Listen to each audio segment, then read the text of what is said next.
गरीब साध साध सब नेक हैं, आप अपनी ठोरे, जो सतलोक ले जाएंगे वो साधु कोई और।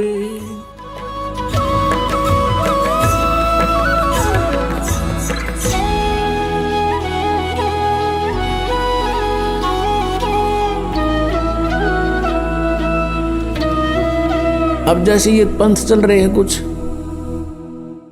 ये कहते हैं सतलोक में सचखंड में चलो और वहां परमात्मा निराकार है, सतपुरुष है ही नहीं वहां पर, और आत्मा ऐसे मिल जाएगी वहां जैसे बूंद समुद्र में। बताओ, अक्ल मारी जा रही। समुद्र में कोई कहे चलो डूबन चलांगे, कितने तैयार होंगे डूबन खातिर। यहां वैसे हाँ भरे जाओ बेशक, पर डूबन का टाइम आओगा जब एक नाव डूबे उड़ा सारे भाग जाएंगे छोड़ के। तो यहाँ ये नकली पंथ चल रहे हैं, ये कहते हैं वहाँ भगवान है नहीं, निराकार ही प्रकाश है। तो वहाँ क्या करेंगे हम जाके, जब भगवान नहीं, हम तो परमात्मा को मिलने चले हैं, अब परमात्मा वहाँ है नहीं।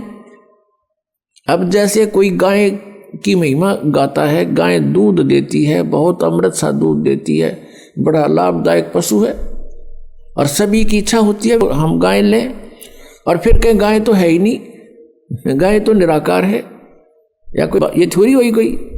परमात्मा की इतनी महिमा बता रखी है वेदों में, सदग्रंथों में, जिन महापुरुषों को आकर मिले हैं उन्होंने अपने आंखों देखा हाल भगवान का बता रखा।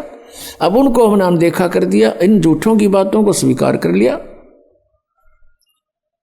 ये नकली पंथ, जो ये राधा स्वामी पंथ, जय गुरुदेव पंथ, धन धन सतगुरु पंथ, ये सारे झूठ बोल रहे हैं, कति 100 की 100। इनमें किसी ने भगवान नहीं मिला, कख नहीं पता इनको। अगर परमात्मा मिला होता ये निराकार बताते, सदग्रंथ सत बतावे कि सह शरीर है, मनुष्य दृश्य है, आंखों देखा संत बताते हैं, दानक रूप रहा करतार, और हमरे ही निहार है, हमारा सृजनहार, हमारे जैसा हमारा भगवान, हमारा उत्पत्ति करता।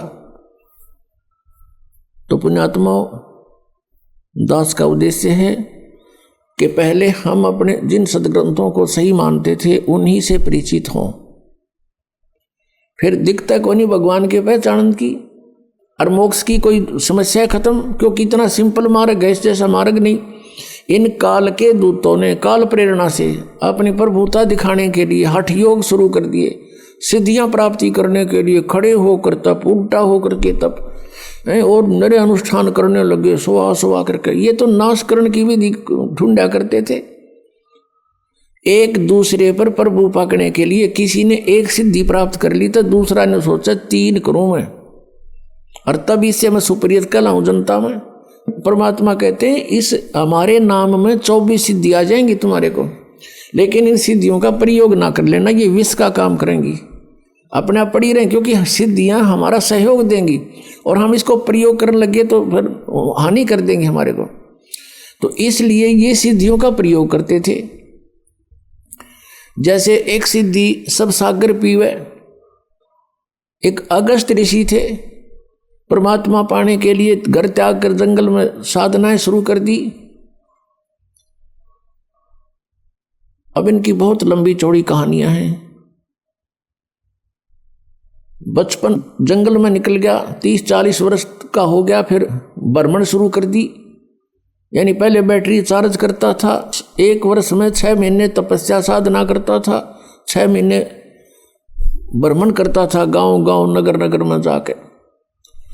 तो उसकी महिमा होगी। एक राजा की संतान नहीं थी, राजा ने उस पता लगा कि बड़े पहुंचे हुए महापुरुष हैं, जंगल में साधना करके आए हैं।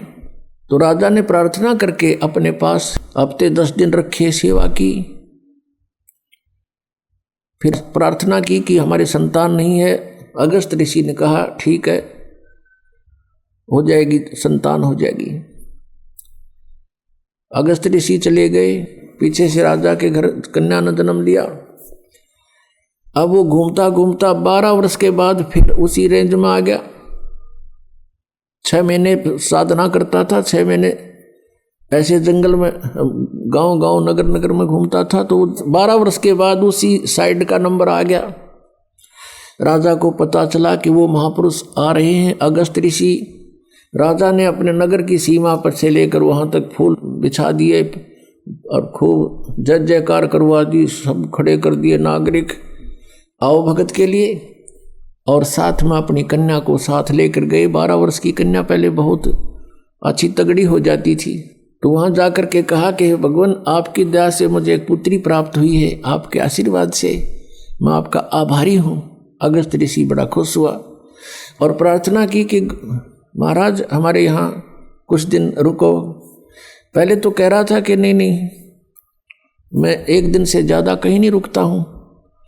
फिर उसने कहा जाकर जब बताया कि ऐसे ऐसे आपकी कृपा से मैं पुत्री प्राप्त हुई, हम चाहते हैं आपकी कुछ सेवा करें और हमारा मन खुश होगा।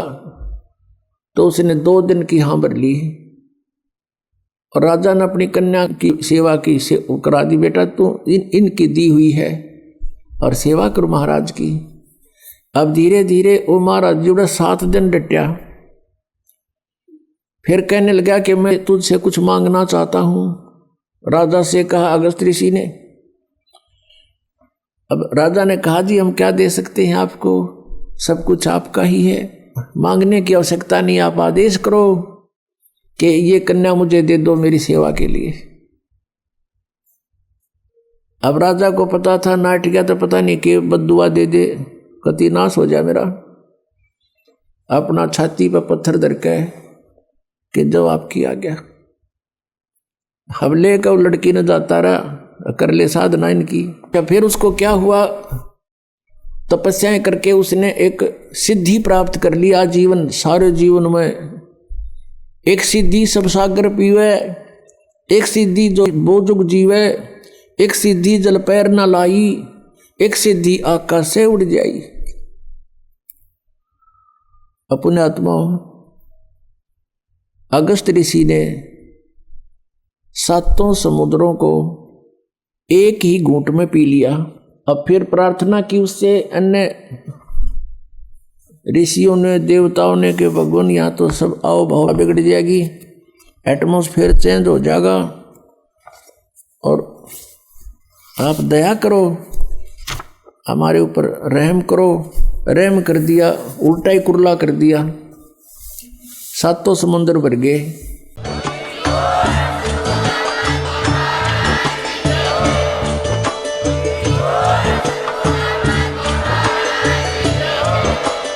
आप सुन रहे थे जगत गुरु तत्वदर्शी संत रामपाल जी महाराज जी के मंगल प्रवचन। अधिक जानकारी के लिए विजिट कीजिए हमारी वेबसाइट www.jagatgururampalji.org। संत रामपाल जी महाराज जी के शुभ आशीर्वाद से पूरे विश्व भर में 500 से भी ज्यादा नाम दीक्षा केंद्र हैं, जिन पर संत रामपाल जी महाराज जी द्वारा ऑनलाइन निशुल्क नाम दीक्षा दी जा रही है। अपने नजदीकी नाम दीक्षा केंद्र का पता करने के लिए संपर्क करें 8222880541।